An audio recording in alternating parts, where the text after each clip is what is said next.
Ochese, and I quote, at this point, I think John Dramani Mahama and NDC should salute President Akuffo. Ya kwanyina asai kwa titia pansa. And on declare year of rules. And also ankoyi. And also nanchen. That district road improvement program way. Idea President Mama Elanchi in July 2016. I'm telling you. In what form? What's a President Mama problem or yeah and say onya and say onu ogu Ministry of Information. Mama Akwaba wafreme Addo search name. Mesrel now wa subscribe to my channel. Me a notification bell no so for more news. Ebusiafo, what was NDC for mu ni subai? NDC for ni subai baku see. Debia waka obi gene nchen obekasa na wo de debia de na NDC for because NDC for ni subai. Valuta ye, no man penny abedi Dr. Bawumia. Number shenani pakuno ojina NDC no bebo Ghana, why not? But you see, with man penda da John Dramani Mahama woman ya da dum so for 4 good years. A man for coasters say companies jani ko mukro because omu nya light in adwuma. Petrol kra na drivers di adwuma ko na mo ko sunline e no mo to petrol na ko bidin buy. Baba ni ko tumi ko tena shop from morning till evening. Eso you kofie with empty hand. Hairdresser ni tumi ko tena adwuma from anapa. Now the light wo ho utimi kra eso fredi nsu ko tom. Ewi ase aye dem baba nye bia pa bia na di light wo hot me koyiti tu ko etimi koyeti ene basically go mama ka jane wo pa go mama e ya de ba kwa nkan pipi abe se de bo mo aba so nto man penda da Mahama na ba no ba menti ase na o de en fe no nto nchen kwa de ntia make say NDC for mu ni suban na de bia ntimi bo mo so ne se NDC for na de ha omo. She said, I don't think madness. Oh, it's not like me pen this for us or I hate the party or something like that. No, I don't hate it. And people in this for look at Naya, almost the same when it comes to corruption, fighting of galam. So I'm drink Ghana when penny for no more pet. But developments in Yama Kakra policies and developments Kakra and people yes in this 100 times.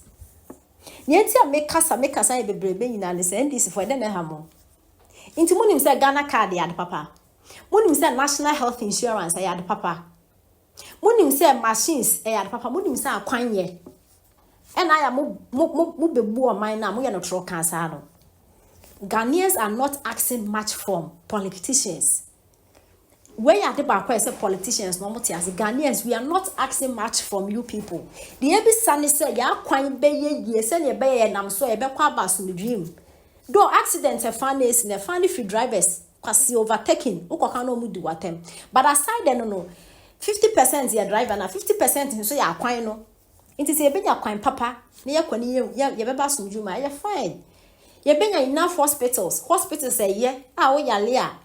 Ukwa nurses won be show ye nurse ni bia show ye na so wu a nurse no de ba omudi ba ko gina court ache nato ye pe I mean president oba obesisi hospitals obemme mofra school inyema bi sa na ye hwehwe nye ne mapa kasi bia nti NDC fo no ya we say national health insurance e boa Ghana fo ye we ya we say Ghana kali e ba ye we ya we say akwan ye drip machines ya his excellence na don Akuffo da kwase sa abeye nso NDC fu nim pass wo ba be ma wonye da ba no bi nkwaye na wo claim free education NDC fu so mo de buy omoboa national health insurance NDC fu no de ba omoboa Ghana card NDC fu no mo de ba omoboa drip machine ya abasisi NDC fu no mo de ba omoboa the interme kasa bebre NDC MPB etimi ya kokuduru akokwa mmenkumati kese ni show so kwa mmenkumati kese nso ndima mbisa ni nyansasem papa se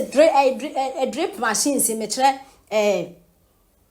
district road improvement program machines yana na Addo akọ esa baso district fonji no akwan a waye na ese yomo de aboho ban amo mu sika so mo fento petrol no NDC ni bi yakukudro akodina kwa me committee kese ni show so aka ache ne se o mapenda da mahama ena oye de ready o implement ana so no na o cutting ho sort sen ko de beba 2016 January ni mu ena oye sen ko de beba ena anya na Addo de abi na o chese wapenda da mahama bo hu da wiye because na on ogun communication team you know. And this is why are you people serious or you are just kidding us? National health insurance most of them dey buy. Free education o wapenda da mahama so no dey buy. Nkani na mpo ya aja to machines cars na Addo akofa benz mo so na dey buy mo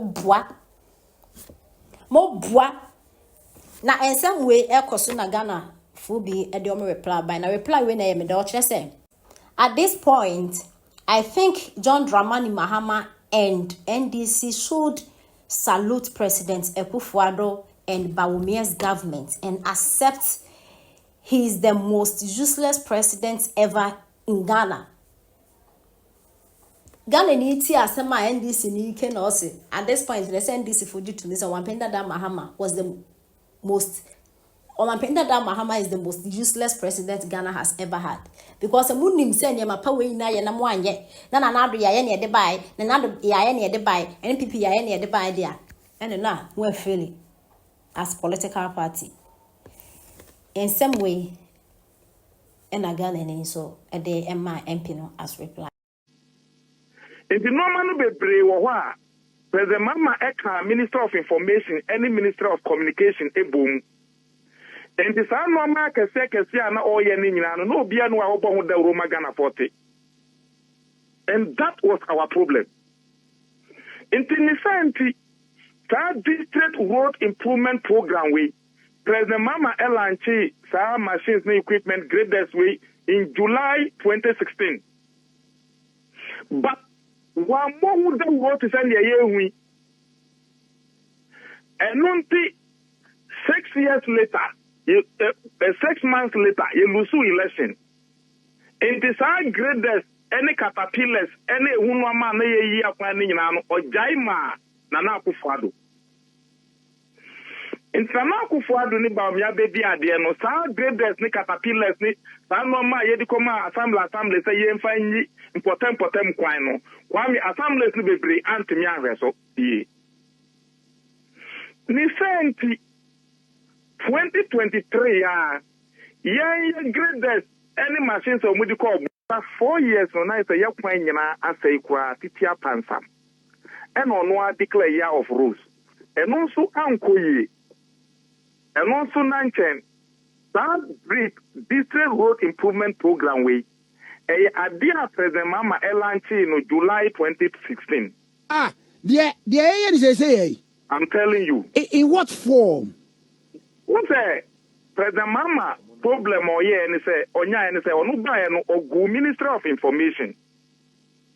In the normal be brave wa President Mama Eka Minister of Information any Minister of Communication boom. And this are normal kese na all ye ni nyina no bia no a obo ho da Roma Ghana 40. And that was our problem. In the district road improvement program we President Mama Elanchi sa machines and equipment graders way in July 2016. But one more would the road is in the year we and 6 years later, 6 months later, you lose election. In this graders, any caterpillars, any woman, ye planning or Jaima, Nana Akuffo. In Akuffo ni Bawumia baby idea no sa graders ni caterpillars ni sa normal yedicoma assembly say ye find important quino. Kwame